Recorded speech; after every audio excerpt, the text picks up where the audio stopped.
चारू नाम की एक लड़की ट्रेन में बैठकर अपनी बुआ के घर जौनपुर जा रही थी। उसी ट्रेन में बैठा आरव नाम का लड़का उसी के सामने वाली सीट पर बैठा हुआ था। वो काफी देर से चारू को देख रहा था।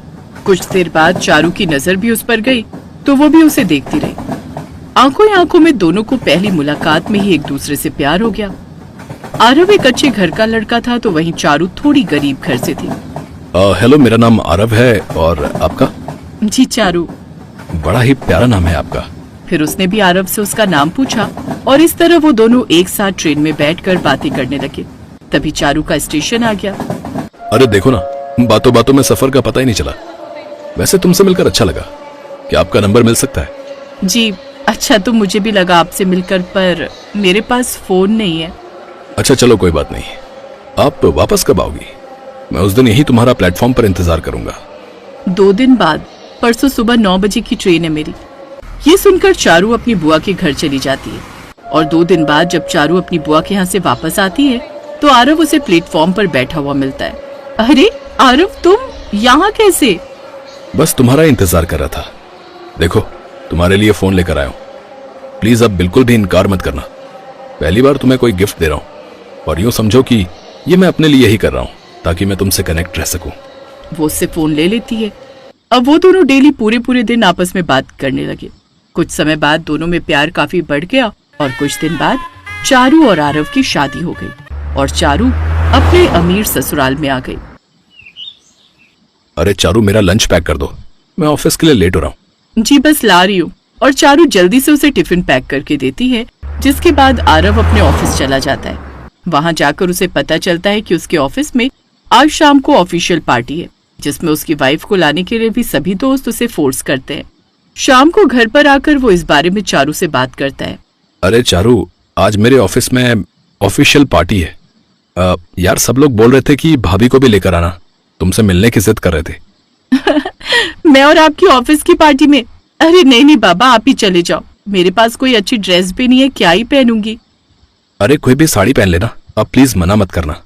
आरव के जिद करने पर अगले दिन चारू साड़ी पहनकर पार्टी में चली जाती है। चारू कहने को तो नई नवेली दुल्हन थी, लेकिन उसकी साड़ी सबसे सस्ती और हल्की थी, जिसे देख सभी लोग उसका मजाक उड़ाने लगे। ओह, तो आप है आरव की वाइफ जिसकी आरव इतनी तारीफ करता था। पसंद तो ठीक है, पर ये क्या पहन कर आई हो तुम? पता नहीं था क्या तुम्हें कि मैं कहाँ जा रही हूँ? कम से कम ढंग के कपड़े पहनकर तो आती। ये सब सुनकर चारू को बड़ा बुरा लगता है, लेकिन वो आरव को इस बारे में कुछ नहीं बताती और उसे वहां से चलने के लिए बोलती है। वो दोनों अपने घर आ जाते हैं और वो खुद से बोलती है, मैंने मना किया था इन्हें जाने के लिए क्योंकि मेरे पास कोई अच्छी साड़ी नहीं थी। 2-3 साड़ी मेरे मायके से मिली थी, लेकिन वो सब भी हल्की साड़ियां हैं। ऐसे ही दिन बीतते हैं। धीरे धीरे चारू की दोस्ती उसकी सोसाइटी में रहने वाली औरतों से हो गई। वो सभी किट्टी पार्टी करती थी और उन्होंने चारू को भी अपने साथ इन्वॉल्व कर लिया। अब मैं भी किट्टी पार्टी में जाऊंगी। सुना है इससे बड़े लोगों के स्टेटस का पता चलता है। कुछ दिन बाद चारू अपनी पहली किट्टी पार्टी में जाती है, जहां सभी औरतों ने महंगी महंगी भारी साड़ियां पहनी होती हैं, लेकिन चारू की साड़ी कुछ खास नहीं होती और वो चुपचाप एक कोने में बैठी रहती है। वो सभी उसे देखकर एक दूसरे के कान में खुसुर फुसुर कर रही थी। ये देख उसे बड़ा बुरा लगता है। उस रोज के बाद अब चारू घर आकर अपनी सास से कहती है, माँ जी, मुझे कुछ नई साड़ियां दिलवा दीजिए, वो भी महंगी वाली। वो क्या है ना, मेरे पास पार्टीज में पहनने के लिए कोई भारी महंगी साड़ी नहीं है। किटी में भी सब महंगी साड़ी पहनकर आती हैं। मेरे पास जो है वो सब हल्की साड़ियां हैं। देख बहू, अपने पैर ज्यादा मत फैला, बड़ा घर देखकर। पता नहीं कहाँ से तेरा नसीब खुल गया और तू यहाँ आ गई। तू मेरे बेटे की पसंद थी, वरना मैं तो तुझे कभी भी नहीं लाती इस घर में। और कोई महंगी साड़ी के सपने मत देख समझी, जो है उसे ही पहन। और इतना ही शौक है ना महंगी साड़ियां पहनने का, तो अपने माँ बाप को बोल, उन फटीचर के पास तो पटरी से खरीदने के लिए भी बड़ी मुश्किल से पैसे आते हैं। नंदिनी उसको साड़ी दिलाने से मना कर देती है, साथ ही काफी बातें भी सुनाती है। चारू की सास सरला बड़ी कंजूस टाइप औरत थी और ऐसे ही धीरे धीरे दिन बीत जाते थे और एक रोज वो किटी पार्टी में जाती है। अरे आओ आओ चारू, कैसी हो? सब लोग नहीं आए अभी, लगता है मैं जल्दी आ गई हूँ। अरे कोई नहीं, तुम बैठो तो सही, सब लोग आने वाले और पार्टी भी शुरू होने वाली है। थोड़ी देर में सब लोग पार्टी में आ जाते हैं और पार्टी स्टार्ट हो जाती है। सभी लोग चारू की सस्ती साड़ी देखकर और सिंपल सी देखकर उसे कहते हैं, अरे चारू, तुम्हारे पास कोई और साड़ी नहीं थी क्या? तुम हर बार इतनी सस्ती साड़ी पहनकर आ जाती हो। यार कुछ तो ध्यान रखा करो। क्या तुम्हारी सास नहीं दिलाती तुमको? नहीं यार, मेरी सास नहीं दिलाती, एक नंबर की कंजूस है और मेरे पति के सारे पैसे भी वही रखती है जो उनसे मांग सकती। मैंने बोला था साड़ी दिलवाने को तो उल्टा मुझे ही डांट कर भगा दिया। पति हैं तो उनको काम से ही फुर्सत नहीं। ये सब सुनकर चारू की सहेली उसे घर से चोरी करने की सलाह देती है। अगर नहीं देती तो चोरी कर लेना। ये बात चारू के दिमाग में घर कर जाती है और अब वो अपनी सास की तिजोरी से पैसे चोरी करने का प्लान बनाती है और एक दिन मौका मिलते ही वो ये काम कर लेती है। वो अपनी सास की तिजोरी से 20,000 रुपए चुरा लेती है। अब वो अगली किटी पार्टी में जब गई तो काफी महंगी साड़ी पहन कर गई। अरे वाह, क्या कमाल लग रही है तेरी महंगी साड़ी। तेरा आइडिया कमाल कर गया यार, अगर घी सीधी उंगली से ना निकले तो उंगली टेढ़ी करनी पड़ती है। अब ये चारू की आदत पड़ गई। वो हर बार थोड़ा थोड़ा करके अपनी सास की तिजोरी से पैसे चुराती रहती और जब कभी उसकी सास को शक होता तो वो उसी यादाश्त कमजोर होने की बात कह देती। अच्छा, हो सकता है मैं भूल गई हूँ, इतने ही पैसे मैंने रखे हो, लेकिन बहू ये बता, ये तू नई साड़ी कहाँ से लाई? देखने से तो बड़ी महंगी लगती है। वो माँ जी, आरव के एक दोस्त की वाइफ है ना, उसने गिफ्ट की थी। ओह अच्छा अच्छा।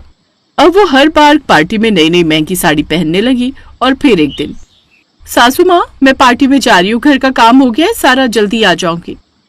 चारू अपनी सास के आगे इतराते हुए अपने एटीट्यूड में बाय कहकर वहां से चली गई और फिर सरला सोचने लगी, मैंने तो इसको साड़ी नहीं दिलवाई नहीं और आरव तो कई दिनों से बाहर ऑफिस की ट्रिप पर गया है, फिर ये रोज रोज नई साड़ी कहाँ से पहनती है?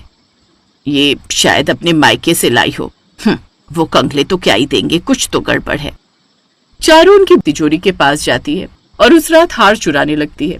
इतने में पीछे से उसकी सास आ जाती है, जिसे देखकर चारू के चेहरे का रंग उड़ जाता है और उसकी सास उसे चोरी करते हुए रंगे हाथों पकड़ लेती है। बहू, ये क्या कर रही हो तुम मेरी तिजोरी के पास?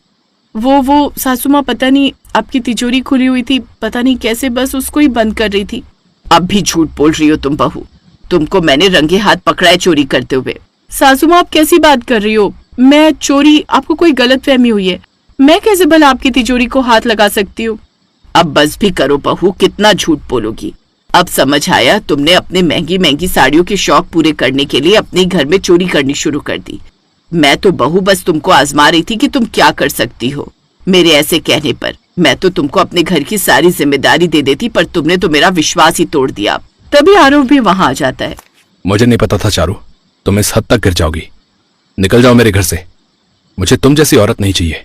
ये सुनकर चारू अपने किए पर पछताती है और दोनों से अपने किए की माफी मांगती है और अपने किए पर शर्मिंदा होती है। सासू माँ, आरव जी आप मुझे माफ कर दीजिए, मैं कहाँ जाऊंगी, यही मेरा घर है। मैंने बहुत बड़ी गलती की है, उन लोगों की बातों में आकर अपने घर में डाका डाला, अपनी महंगी महंगी साड़ी पहनने के शौक को पूरा करने के लिए। मुझे माफ कर दीजिए आरव जी। सासू माँ, मुझे घर से मत निकालो। गलती इसकी भी नहीं है आरव, मैंने ही अपनी कंजूसी के चलते कभी से महंगी साड़ियां नहीं दिलाई। माफी मांगने पर सरला और आरव चारू को माफ कर देते हैं और सब लोग चारू पर विश्वास करने लगते हैं और सास घर की सारी जिम्मेदारी चारू के हाथों में दे देती है।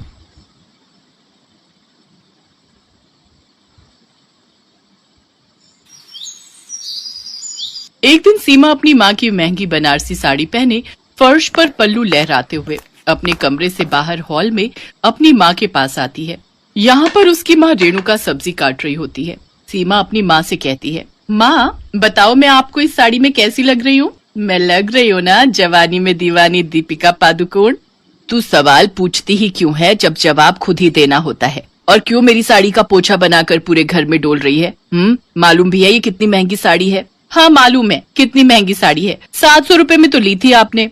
हाँ तो 700 रुपए की साड़ी का क्यों पोछा बनाए हुए है? जाकर अलमारी में तय करके रख दे। पहले 1-2 रील तो बना लूं तब रख दूंगी ना। बस रील बनाने के लिए 6 मीटर साड़ी लपेट ली, सही से बांधनी तो आती नहीं है। ज्यादा उछल मत लियो, कहीं रील बनाने के चक्कर में रील बनाते बनाते कहीं साड़ी खोल ना जाए। ओह ये तो मैंने सोचा ही नहीं।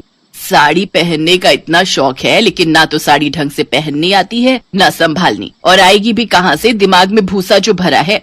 मातेश्वरी, ये वाला ज्ञान तो आप मुझे दे ही सकती हो। चलो कमरे में, आराम से चल, गिर पड़ेगी। रेणुका के इतना कहते ही सीमा के 2 कदम चलते ही उसकी साड़ी उसके पैर में उलझ जाती है और वो धड़ाम से गिर जाती है। रेणुका ना चाहते हुए भी अपनी हंसी रोक नहीं पाती और उसकी हंसी छूट जाती है। सीमा चुलबुली और मस्त लड़की थी, उसे साड़ियों का बहुत शौक था। इसलिए वो माँ की साड़ियाँ बदल बदल कर पहन कर देखती थी।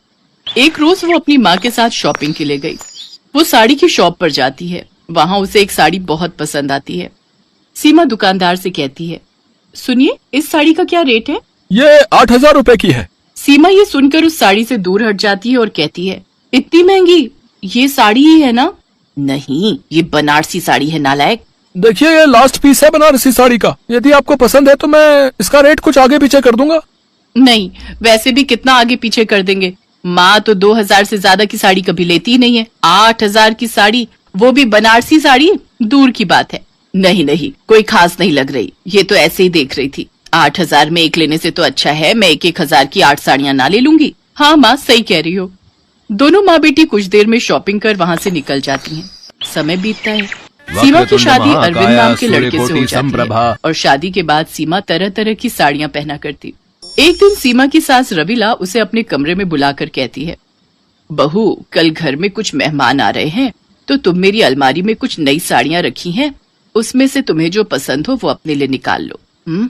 जी सासू माँ। सीमा बिना कुछ सवाल किए रवीला की अलमारी खोलती है और सभी साड़ियों को देखने लगती है, जिसमें से उसे एक गुलाबी साड़ी बहुत पसंद आती है।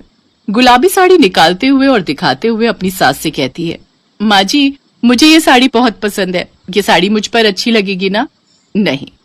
क्यों नहीं सासू माँ? माँ तो कहती है कि गुलाबी रंग मुझ पर बहुत अच्छा लगता है। मेरा मतलब है ये साड़ी छोड़कर तू कोई और सी साड़ी ले लेना। क्यों सासू माँ? ओहो, एक बार में समझ में नहीं आता है क्या? ये साड़ी बहुत महंगी है, इसका पल्लू भी फटा हुआ है। अच्छा ये बात है, ठीक है सासू माँ, मैं कोई और साड़ी ले लेती हूँ। इतना कहकर सीमा वो साड़ी अलमारी में रख देती है और दूसरी ले लेती है और अपने कमरे में चली जाती है। रवीला सोचती है, अच्छा हुआ मैंने उससे वो साड़ी बचा ली। अगले दिन घर में मेहमान आते हैं। सीमा उनकी खूब आवभगत करती है। मेहमानों के जाने के बाद सीमा की ननद आकांक्षा उससे मिलने आती है। सीमा उसे अपने कमरे में ही बैठने को बोलती है। रवीना भी वहां आकर बात करने लगती है। सीमा चाय बनाने के लिए रसोई में चली जाती है। तभी सीमा की साड़ी पर चाय गिर जाती है और साड़ी पर दाग लग जाता है और वो खुद से कहती है, सत्यानाश हो, सासू माँ की साड़ी पर दाग लग गया। अभी अपने कमरे में चेंज करनी जाऊंगी तो सासू माँ 10 सुनाएंगी। इससे तो मैं सासू माँ के कमरे में ही चेंज कराती हूँ। तभी वो रवीना के कमरे में जाती है और साड़ी निकालने लगती है। तभी उसकी नजर उसी गुलाबी साड़ी पर फिर पड़ती है और वो उसे पहन ही लेती है। कुछ देर में वो चाय लेकर अपने कमरे में जाती है। रवीना और आकांक्षा दोनों हैरान रह जाती हैं। आकांक्षा कहती है, क्यों? ये महंगी बनारसी साड़ी आपने भाभी को दे दी क्या? क्या कहा दीदी आपने? सासू माँ की महंगी बनारसी साड़ी जो ये मैंने पहनी है?